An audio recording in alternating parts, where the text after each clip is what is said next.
सबको नमस्कार। +2 कॉलेज रे अतिथि अध्यापक नियुक्ति 2024-27 शिक्षावर्ष में उच्च माध्यमिक विद्यालय बा युक्त 2 कॉलेज रे अतिथि अध्यापक नियुक्ति पाई उच्च माध्यमिक शिक्षा निर्देशालय पक्षर प्रक्रिया आरंभ होइछे। तार लगी क्वालिफिकेशन रोचे स्नातकोत्तर PG degree plus B Ed degree करथिबार कथा। कैरियर मार्किंग कंप्यूटर ज्ञान एवं शिक्षादान अभिज्ञता को मिसिकिना 100 मार्क आधार रे मेधा तालिका प्रस्तुत करा हवा। पीएचडी नेट एमफिल थिला ताले कैंसी एक्स्ट्रा मार्क मिलिबो नाही।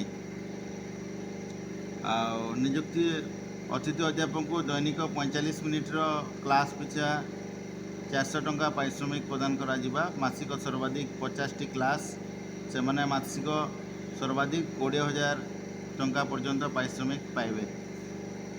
इटा टोटाली अस्थायी रहबा 1 वर्ष पर्यंत सीमित रहबा। कॉलेज रे डायरेक्ट पीजीटी टीचर नियुक्ति हवा या 2027 समर वेकेशन आगु अतिथि अध्यापक मान को अव्याहति दिया बोली स्पष्ट करा जाइछि।